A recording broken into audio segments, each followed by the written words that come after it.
Core lessons in CC are taught in Adobe. I will explore all the other relevant editing softwares, for example, CapCut. The following lessons in this entire module will be around CapCut, and by the end of them, you will have proficiency in CapCut. Before we do get started, I want to mention a simple note and end the debate about which particular software is better. All editing software have their unique capabilities, but on the surface level, for the majority of the edits that are required by clients, businesses, brands, or you as a creator, you need not worry about the editing application. If you're leaning towards CapCut, that's most likely because it's a free editing software. The key concept I want you to understand is it's not the software that makes the content creation, it's the editor behind the software. But let's not get all philosophical and let's jump straight into our home screen. So when we load up CapCut, this is the first screen you'll see. It's the welcome screen. And once you start creating your own videos, projects will get saved automatically, and you'll be able to toggle through different projects by clicking this grid icon over here, and you can change from viewing them in a grid structure or a list structure. If CapCut is going to be your main editing software, then you might have multiple projects. Therefore, a quick way to find them within the welcome screen is to hit the search button, and you can go ahead and type your project name. If you counter any problems with CapCut, the best way to reach out to the support team is to hit this speech bubble icon in the top right hand corner, which is feedback. You can go ahead, give the support team some feedback. You can upload a video or even upload your project to help any problems you may be experiencing whilst using CapCut. Next to the speech bubble, we have the settings. If I go ahead and click this, click on settings, you'll have 4 options: project, edit,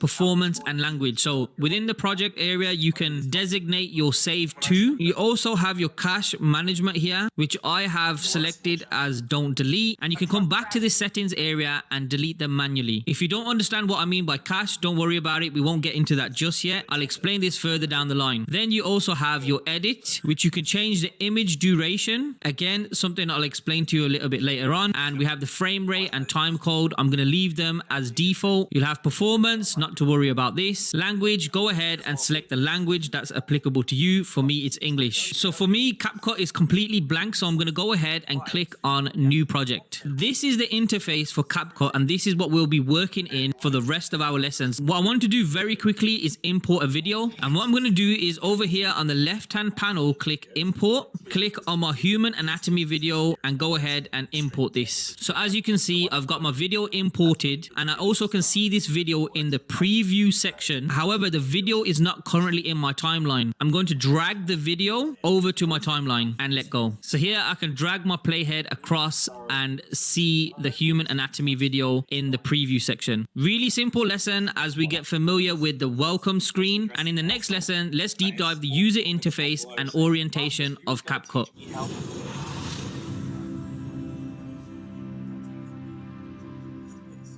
you say the word algorithm, just replace it with audience. The algorithm didn't like that video. No, the audience didn't like that video. So basically, when it seems like the algorithm is ignoring you, often it's just that the viewers don't really enjoy your content maybe as much as you think they do, and the algorithm's just picking up on that. So for example, if I take this channel, which is a pretty small channel, and I come over here to this video, you can see it's only gotten 3 views in 3 months roughly, actually more 4 months now, so pretty terrible result you could say. Now you might think that, oh, the algorithm is just ignoring this video. But if you log into your dashboard, you go to the videos, your videos that aren't getting views, you come here and you click analytics, and then from there you come across to reach. What you can see is the algorithm actually promoted this video to over 250 people, but those people didn't click on the video first, and for those 3 people who did click on this video, they probably didn't engage with it as enthusiastically as maybe they engaged with other similar competitive videos. And so that just leads to the algorithm stopping to promote this video because it's clearly not keeping people's attention or satisfying them and just promoting competitors' videos instead. But the good news is often the secrets and clues to what it is that satisfies viewers in a niche and entices them to click on videos are hidden in plain sight in your competitor's video. And so like I said earlier, the first step in this entire process is to actually just do the research in your niche and figure out who your competitors actually are. And so how I would do this for my own channel, going back to my own channel as an example, would be I might come to YouTube and I might type in terms that are highly related to the terms people in my niche would be typing in. So maybe something like how to get views on YouTube. And then from here, you can see obviously a whole ton of videos have shown up from all these other different creators. And you can just click on all of these different creators' channels, and chances are many of them are your direct competitors. And so once you've gone through and you've found all of your direct competitors for this particular search term, you can do it for another search term. So it might be like how get subscribers.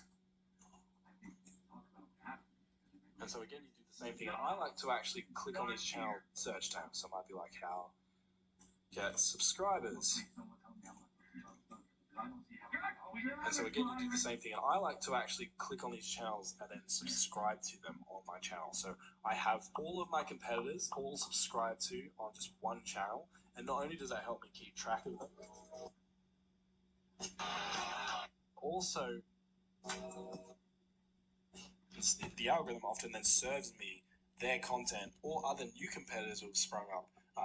Welcome to the lesson on orientation. I want to go through the user interface that we currently have within CapCut. And I say currently because you're able to manipulate each panel. So the first thing to do is address the panels that we have. Toward the top left-hand side, we have the media panel. The middle, we have the player panel. The right-hand side, we have the adjustment panel. And at the bottom, we have the timeline panel. If for whatever reason we want to minimize, pop out, or remove a panel completely, we can go over to the workspace icon in the top right-hand corner of the screen, click it, and we get this drop down menu, which allows us to select whichever panel we may be interested in. I'm going to go ahead and click the timeline first option, and straight away you can see the timeline has actually popped out of its position. If I click on this black bar, I can drag and move the timeline around the screen, and if I hover over the three dots in the center, I have three options. I can restore back to its original position, I can go full screen, or I can minimize the timeline completely. I'm going to go ahead and restore the timeline back to its original position. For those of you who are familiar with my style of content creation, I tend to leave everything on the default setting. It's also worth noting, next to the workspace panel icon, you have shortcuts. So if I go ahead and click shortcut, this will go ahead and bring up a set of shortcuts applicable to your operating system in relation to the timeline, player, basic, and other. You can go ahead and change the shortcuts by simply clicking on the shortcuts to modify them. And toward the top right hand side, we have this drop down menu which has a set of presets. So for example, currently the shortcut to split or cut a video clip on your timeline is Command B. So for example, the shortcut one on the Mac, if I'd like to split a video clip on my timeline, I'd need to press Command B. Let's go ahead and do that. I'm just going to scrub my playhead further down the timeline and I'll press Command B. You can see this has created a cut or a split to my video clip. If I go ahead back into shortcut and change my preset to shortcut 2, we now can see that the split shortcut is Command K. I'm going to go ahead and hit save. And if I move my playhead further down the timeline and press Command B again, nothing happens. However, if I press Command K, there we go. I've created another split. Once again, I'm just going to go back into shortcuts. The default preset for CapCut is shortcut 1. Hit save. And there we go. We're ready to begin editing our project. The workspace and orientation within CapCut are very similar to Final Cut Pro, extremely user-friendly and quite smooth. However, within CapCut, there are some limitations that you will experience within each of these workspaces. This is something we'll explore further down the line. For now, let's hop into the next lesson and explore each of these workspaces further.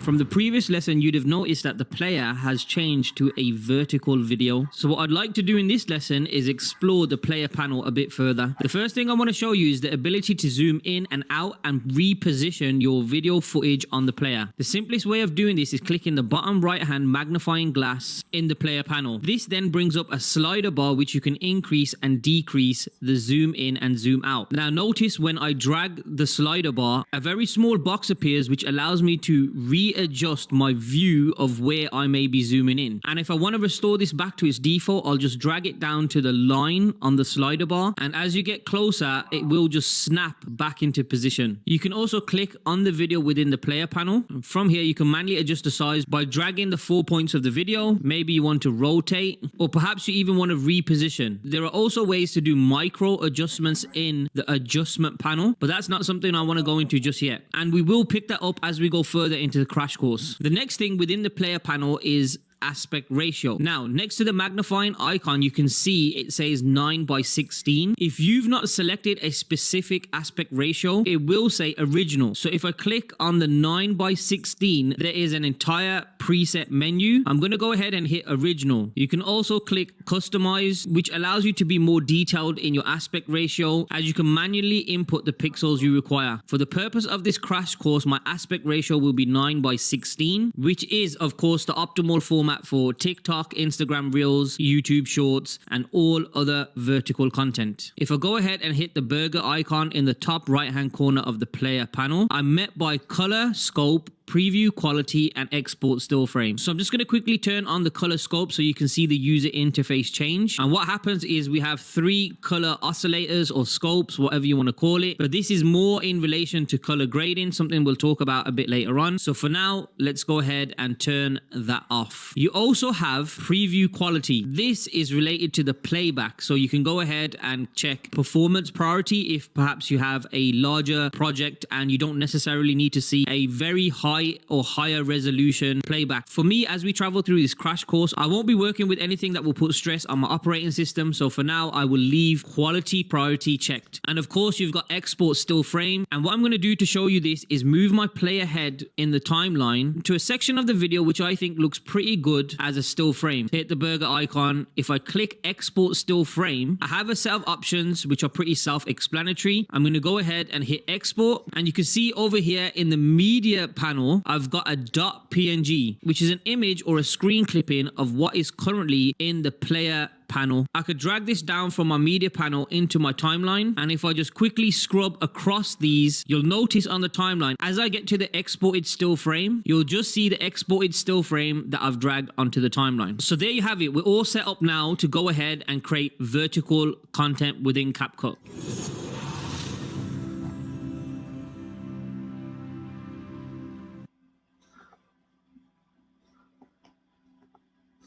I've started to create the timeline for the intro sequence on one of my video ads. Let's have a quick look. Life as a man is not a walk in the park. It's like a video game. You start from absolute nothing. You start from zero. You have no intrinsic value, and it's up to you to level up your skills. And what I want to do in this lesson is cover some of the editing tools that are presented to you in the timeline for CapCut. The very first thing I want you to notice is if you have a clip selected, towards the top of the timeline, you have a set of tools. If I click off a clip, you notice these tools have disappeared. So when accessing certain tools that I'll be describing throughout this lesson, ensure that you have your clip selected. Over towards the left hand side, you have a drop down menu which gives you 4 tools and the keyboard shortcuts. The first tool being select, and this allows you to move your clips around on the timeline. Towards the right hand side of the timeline, you have a feature called track magnet. If I click this on, what this allows you to do is automatically snap and delete the spaces within your cuts. So I'm going to go ahead and turn this on, and you'll see that my timeline will change dramatically.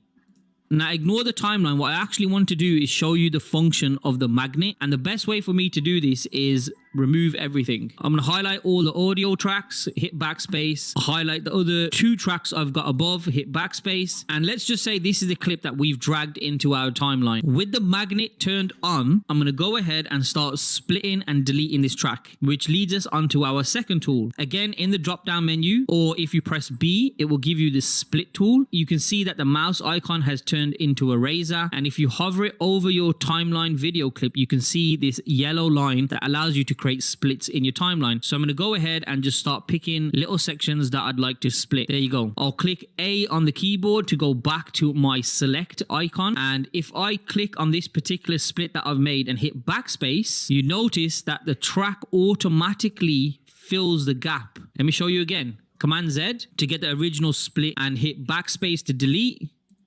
Boom. I'm going to hit Command Z again, and this time I'm going to turn the magnet off, hit backspace on this particular split that we've made, and the gap remains. If I delete another 2 clips, you can see we have these gaps throughout our edit, and if I hit the turn on magnet again, you'll have all the gaps closed and the clips next to one another. Now there's something that I want to mention here. Me personally, when I'm editing, I wouldn't use something like the snap magnet because it's almost a left to right editing style, and that doesn't necessarily suit my editing style in particular, because I tend to piece videos at different points within a narrative, and then where I have gaps, I come back and fill those. However, if you're editing a talking head video, a podcast as such, then it might be better for you to just have the turn on magnet and start cutting and deleting certain sections. It can come in handy and save a lot of time. The next tool I want to mention, which is actually next to the turn on magnet, is the turn off or on auto snapping. This is a really cool feature. It's something that I definitely recommend everybody use within their edits. If I turn it off, what it allows me to do is take a clip and move it anywhere in the timeline without any snap feature. If I go back over to the right hand side and turn the auto snapping on, you'll see if I drag this clip and place it next to another clip, you've got this line that represents an auto snap feature. So if I let go of the clip, it'll automatically snap in place. And you can see this if I drag it around next to the clips, it'll automatically snap your video or audio in place. A really simple feature. It's very common amongst many editing softwares. I always recommend you have it turned on. It allows you to piece together cuts that you've made in a much more cleaner way. You can also, of course, create new tracks. How you do this is just drag your clip up or down, and it'll allow you to create new tracks within the CapCut timeline. And then back into the same menu towards the left hand side of the timeline, you have select left wood and select right wood, which works in a very similar way to your select tool. However, it will focus on all video and audio clips within the timeline. So if I click select left wood and then click a particular clip on my timeline, everything associated to the left of this clip will be highlighted, and then I can move it around. As you could tell, this particular clip on the right hand side and this audio on the right hand side, they've not been highlighted. If I go ahead and select right forward and click on this particular clip, we can move all these linked clips towards the right hand side of the screen. I'll press A to get off that and go back to my normal select tool. And another simple feature I'd like to show is towards the right hand side, you have turn on preview axis. If you click this, you'll notice as your mouse hovers over the timeline, you have this yellow line indicator. And what that allows you to do is, rather than moving or scrubbing your playhead, whatever position your mouse is in, you're able to see the video clips in the player. I don't necessarily think this is a good idea to keep on. It can slow down your operating system. Therefore, I would recommend you have this off. And if you do need to check your timeline, just use the playhead and drag it across certain clips that you are particularly interested in viewing. There are, of course, more tools within the timeline, and we're going to discuss those in the next lesson.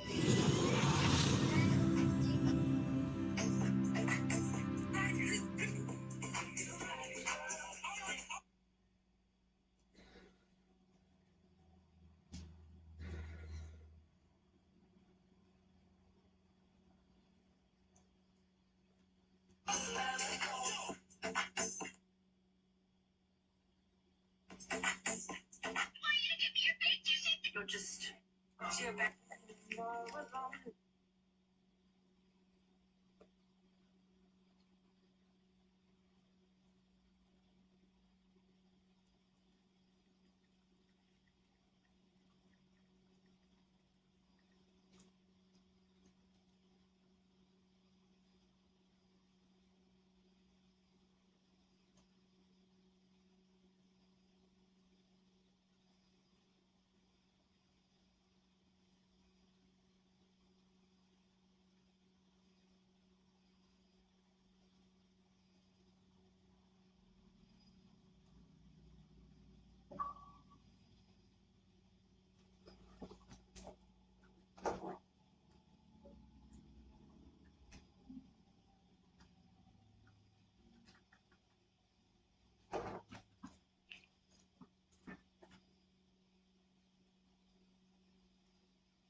The very first thing I want to discuss is the panel on the left hand side against each track. So you have 3 options on each track. You have the lock feature, which will lock the track and not allow any movement to any of the clips within that track. This can come in handy if you're using the main track magnet. You can go ahead and click the lock button again to unlock the track. Next to that, you have a I button, which is a feature that will allow you to hide the track. And then next to that, you have a speaker button, which if you click will allow you to mute any audio on that particular track. Now, what I need you to understand, although we've got separate audio added into our timeline, the 300 Leonidas clip here, it comes with its own audio. So rather than the CapCut timeline segregating the audio is actually captured within the same track. So for example, if I zoom in on the Tate clip that I've got here, and I can zoom in by moving the slider between these two magnifying glasses here on the top right hand corner. Of course, you have shortcuts as always. If I hover over the minus, it's essentially control with the minus sign or control with the plus sign, command if you're on Mac. So I'll go ahead and hit command plus.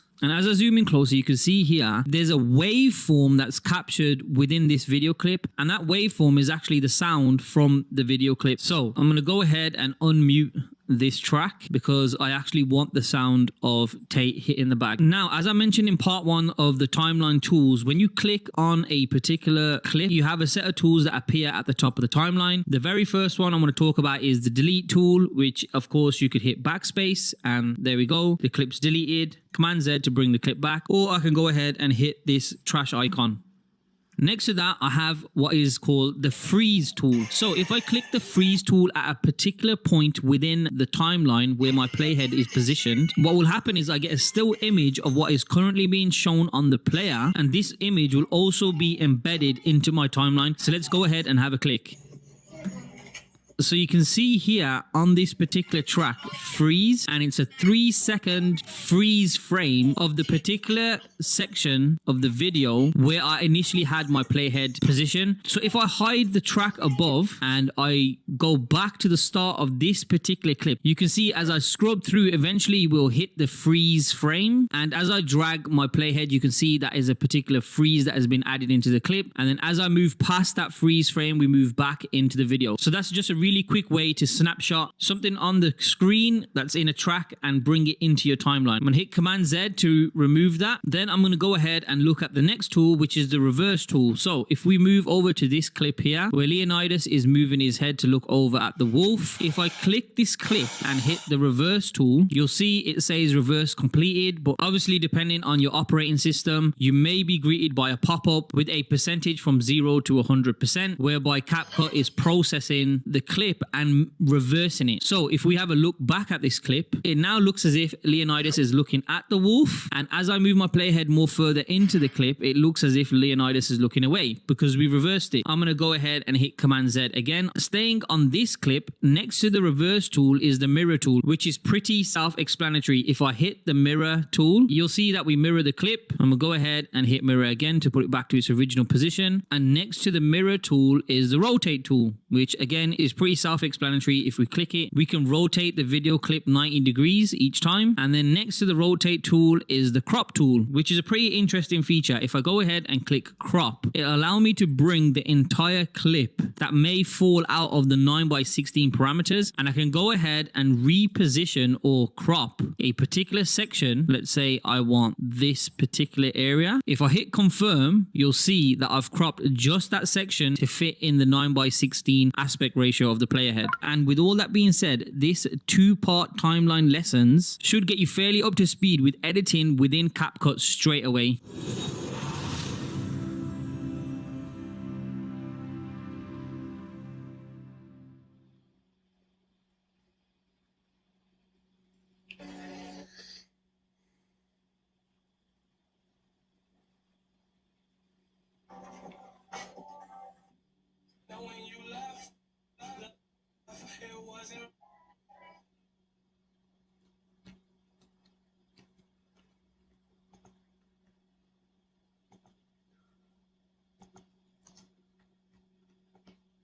Okay, let's start diving into the adjustment panel. And what I'd like to do with you is look at keyframe animations. Now, over in the adjustment panel, when you have a particular clip clicked on your timeline, you're able to see a variety of different tools that we'll be discussing throughout these lessons. For this lesson, let's look at position and size. You have your scale, your position, rotation, and towards the right of these, you have a clickable diamond, which is a keyframe. If I scrub my playhead towards a particular part that I'd like to zoom in, let's take the point of Tate kicking the bag, I can go ahead and hit a keyframe on the scale position, maybe move 1 or 2 clicks down, 1, 2, and I'll adjust the scale slightly in, and then I could move 1, 2 clicks further out and reposition the scale back to 316, I believe it was, and I should get this little bump effect. So scale in and scale out. And I'm going to apply this across each point that Tate hits the bag. I think this hook here could do with a zoom in and zoom out. So again, I'm going to hit my keyframe at 316, move down 2 positions, go ahead and increase the zoom. Again, move 2 positions down, and I'll decrease the zoom back to its original position, which was 316. So once again, we have this zoom effect. Let's get it on this hook here as well. Zoom in, 1, 2,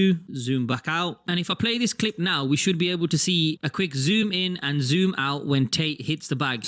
You work on your fitness, your fighting. It's a very subtle effect. I tend to use it quite a lot when there's anything to do with hitting, and I suppose you could call it a pop effect. However, the key thing I wanted to show was how you would go about adding in keyframes. So if you look over here on the timeline, you can see the keyframes that have been added on the clip. Now, let's just say I'd like to remove a particular keyframe. What I would do is get my playhead on the keyframe, and you can feel this type of snap that occurs when you position the playhead over. And again, back in the adjustment panel, you can see that we've got a keyframe enabled by the diamond being a turquoise color. So if I hover my mouse over this diamond, I now have the option to delete the keyframe. So if I go ahead and click it, you can see over in the clip, the keyframe has been deleted. So I'm going to hit Command Z to bring the keyframe back. And this, of course, also applies to position and rotation. So if I go ahead and hit a keyframe for position at this point, maybe move it down a bit, and I can change the position. A quick way to do this is by repositioning the clip on the player head. So I'm going to go ahead and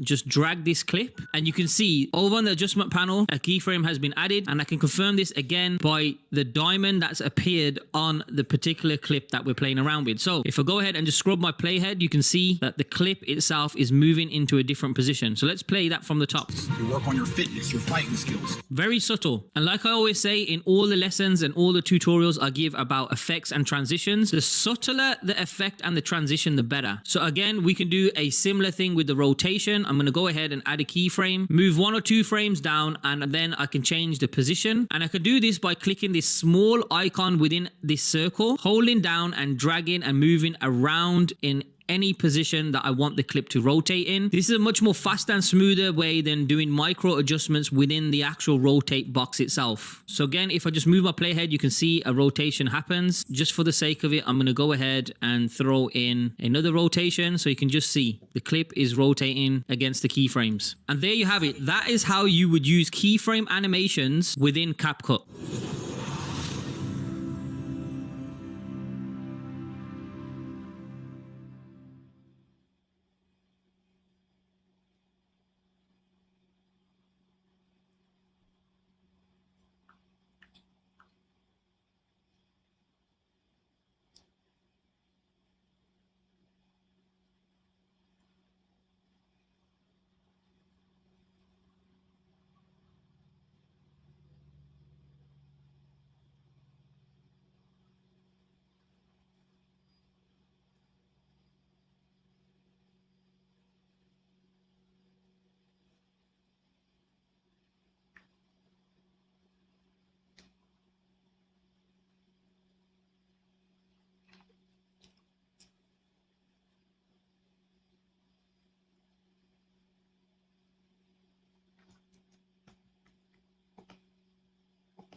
In this lesson, I'd like to talk about blend mode, and it's fairly simple within CapCut. It's a great effect that I use commonly throughout my edits. Currently, you can see in the player panel, I have this human anatomy video overlaid on the Leonidas video. Within my timeline, I have the Leonidas video on the main track, and then I have the human anatomy video above. If I click on the human anatomy video, over in the adjustment panel, you can see under position and size, we have blend. I've currently got this checked, and within the mode, you have a variety of options. If I leave this on normal, you can see that because the human anatomy video is above the main track, CapCut will acknowledge this as the main video that needs to be shown. However, I can start playing around with the blend. So hitting the drop down menu, I have a variety of options. I commonly play between overlay and screen. However, feel free to choose one of the other modes depending on your creative style and see what looks good. As you can see, we get this creative blend between the two clips. Now, there's also another way in which you can apply a blend mode, and that's using opacity and keyframe. So as I move further down in the timeline, I've got a clip of the wolf growling, and then I've also blended in the anatomy video over 2 separate clips of the wolf. Let's quickly play that. Start from zero. You have no intrinsic value, and it's up to you to. So what I've essentially done here is on the human anatomy clip, I have 2 keyframes, as you can see, and those are related to the opacity. I'm going to go ahead and remove those 2 keyframes, and we'll do it again. I'm going to click on the human anatomy clip, and at the very start, I'm going to make sure that my opacity located in the blend is at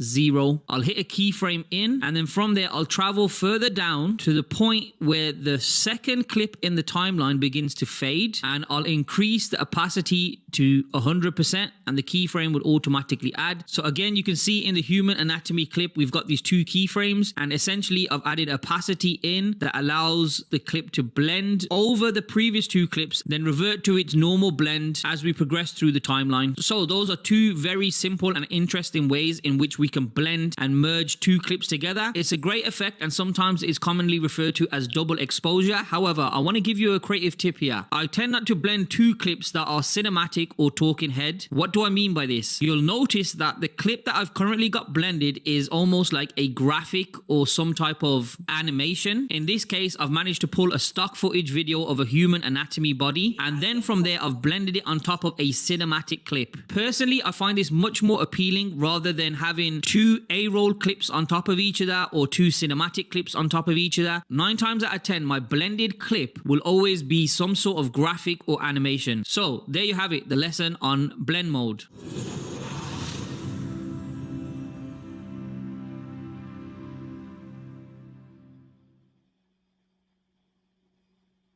Hey everyone. Hi everyone. Heidi, hi. We are the cast of Disney's Haunted Mansion. Now, who's ready to reach into the unknown? It's... I'll tell her. 5 feet wide. Really? Oh, stand up.